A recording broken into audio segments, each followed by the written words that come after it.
اور وہ وردان کی طرف بڑھنے لگے۔ قسم ہے تجھے اس کی جو کوئی بھی تیرا معبود ہے۔ وردان نے خالد سے کہا مجھے اپنی تلوار سے ختم کر اور اس شیطان کو مجھ سے دور رکھ۔ زرار نے اپنی ایک دہشت ناک مثال قائم کر رکھی تھی۔ وردان نے زرار کو ذاتی مقابلوں میں رومیوں کو کاٹتے بھی دیکھا تھا۔ اسے ڈر تھا کہ زرار اسے اذیت دے دے کر ماریں گے، اس کے لیے اب بھاگ نکلنا ناممکن تھا۔ وہ چاہتا تھا کہ اسے جلدی مار دیا جائے۔ خالد نے زرار کو اشارہ کیا اور ہاتھ ان کی طرف بڑھایا۔ زرار نے اپنی تلوار خالد کو دے دی۔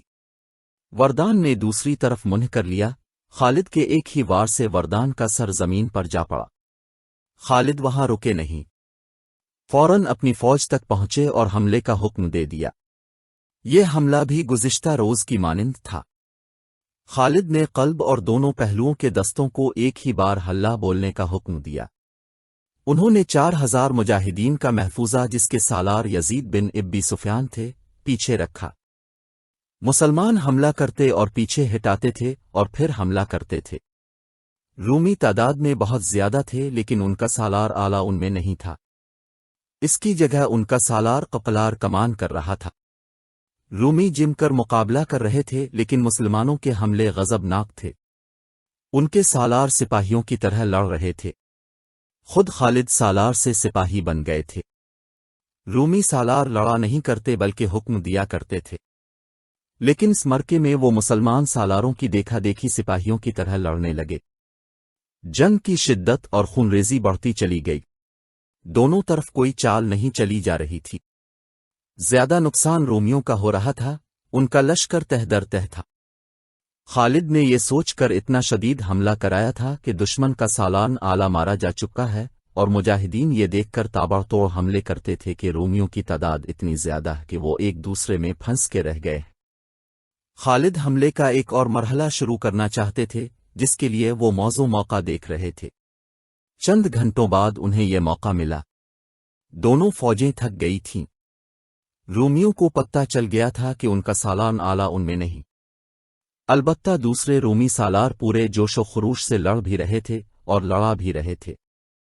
خالد نے 4000 نفری کے محفوظہ کو جس کے سالار یزید بن ابی سفیان تھے دشمن کے قلب پر حملے کا حکم دیا۔ یہ 4000 مجاہدین تازہ دم تھے اور لڑائی میں شریک ہونے کے لیے اتنے بیتاب کے نعرے لگاتے اور بے قابو ہوئے جاتے تھے۔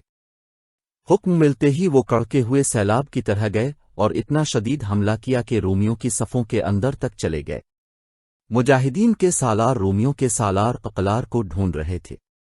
مرکزی جھنڈا اسی کے پاس تھا اور وہ وردان کا قائم مقام تھا۔ پہلے بتایا جا چکا ہے کہ اس نے وردان سے کہہ دیا تھا کہ مسلمانوں کے ساتھ صلح سمجھوتا کر لیا جائے۔ اس کی دور بین نگاہوں نے دیکھ لیا کہ مسلمان رومیوں پر غالب آ جائیں گے۔ وردان نے اسے ڈانٹ دیا تھا۔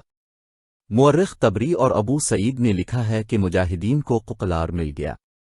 اسے دیکھ کر سب حیران رہ گئے۔ وہ سالار لگتا ہی نہیں تھا، وہ تو جنگ سے لا تعلق کھڑا۔ اس نے اپنے سر پر اس طرح کپڑا لپیٹا ہوا تھا کہ اس کی آنکھیں بھی ڈھکی ہوئی تھیں۔ اس کے محافظوں نے بے دلی سے مقابلہ کیا، شاید اس لیے کہ وہ اپنے سپہ سالار کو نیم مردہ سمجھ رہے تھے۔ انہی سے پتہ چلا تھا کہ یہ ہے قپلار۔ مجاہدین نے اسے اسی حالت میں قتل کر دیا۔ بعض مورخوں نے خیال ظاہر کیا ہے کہ قپلار نے اپنی آنکھوں پر اس لیے کپڑا ڈال رکھا تھا کہ وہ اپنے لشکر کا قتل عام نہیں دیکھ سکتا تھا۔ اس کی قرن برداشت جواب دے گئی تھی۔ رومیوں کا مرکزی پرچم گر پڑا۔ مجاہدین اب یہ نعرے لگا رہے تھے، خدا کی قسم ہم نے رومیوں کے دونوں سالاروں کو قتل کر دیا ہے۔ رومیوں، تمہارا پرچم کہاں ہے؟ شہنشاہ ہرقل کو بلاؤ۔ رومیوں، تمہاری سلیبیں اور پرچم جھنڈے کہاں ہیں؟